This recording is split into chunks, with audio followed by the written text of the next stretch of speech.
Welcome back, y'all. I had to touch base on this Tyler Perry thing. Every time Tyler Perry comes out with something, people say the same stuff. I've never understood hate watching something. Like, I'm not gonna watch something I don't like and then talk about how I don't like it.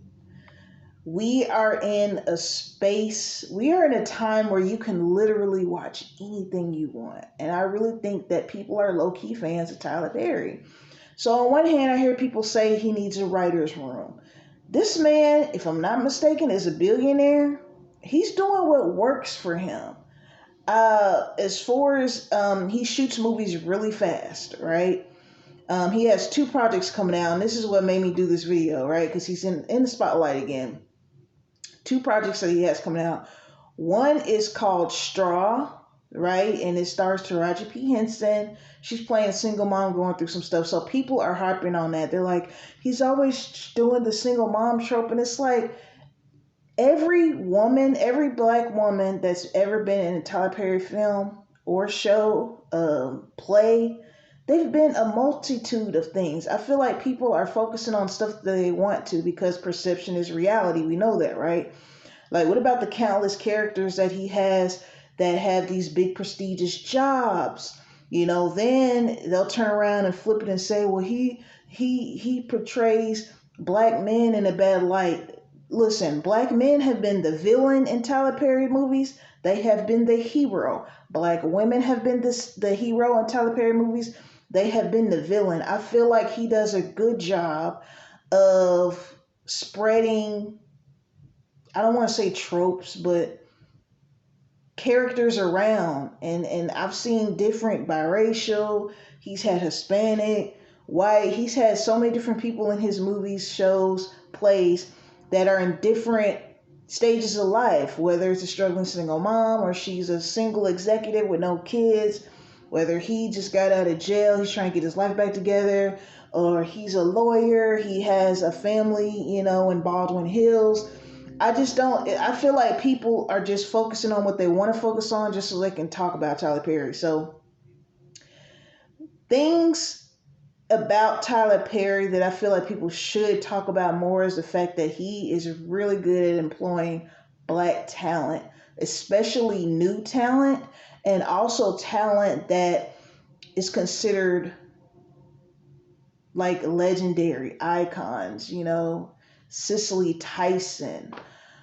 In that same movie with Cicely Tyson, you had Maya Angelou. I can really go down a list of so many black actors and actresses that we grew up watching. Angela Bassett has been in, if I'm not mistaken, two of his movies. He's really good at employing that talent, and a lot of black actors and actresses have said that he has paid them. Tyler Perry himself has paid them more than what they were getting elsewhere, right? But people don't talk about that. They just talk about how he needs a writer's room and how, the wigs. And as far as the wigs are concerned, I've seen bad wigs in Tyler Perry productions probably twice. I don't think it's an all the time thing. Like, I know that the first movie he put on Netflix, that guy had a horrible flat top. I can't deny that.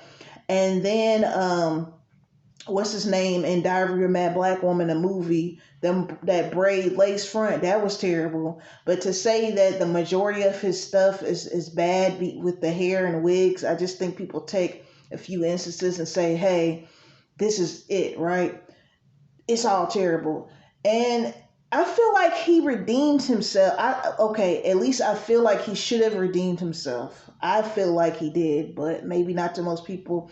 With the Triple Eight movie on Netflix, that was amazing. Honestly, I feel like it could have went to theaters. I don't know if it's cheaper for it to go to streaming. And I'm gonna go out on a limb here and say I feel like it should have been number one on Netflix, but I think people purposely made that other movie number one because that other movie, which was I watched it. It was cool. It was good, but to me, it wasn't better than six triple eight.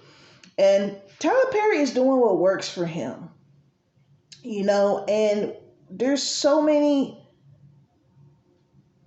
countless things to watch on streaming because that's pretty much how most people view their media, via streaming or social media, right? You're either going to be on Netflix, Hulu, or something like that, or you're going to be on YouTube.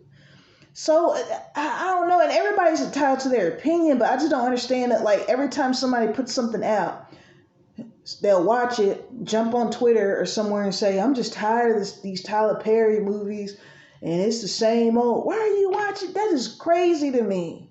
Watch something you like, unless it's just your job to critique everything. But I don't know. Somebody answer that question for me, man. But listen, shout out to Tyler Perry. Shout out to the new talent that he is always employing. There's people that started off doing Tyler Perry shows and plays and movies, and they have moved on, and now we see them doing other stuff. I just feel like, shout out to him for that, because for a while he was the only one employing new black talent, and also black talent that has been around for a while but may not have been working. Because let's just be real, there was a time period where you saw the same few black people in everything.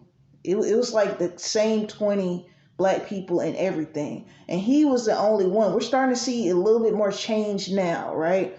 But he was the only one for the longest that you at least saw new people in his stuff. So shout out to him, man. Y'all let me know in the comments what you think. This is just going to be short. I just had to get this off my chest because every time this man drops something, with the exception of AAA, it's always something. So anyway, shout out to my 139 subscribers. Shout out to the rest of you as well who are not subscribed, but you can by hitting that button for me.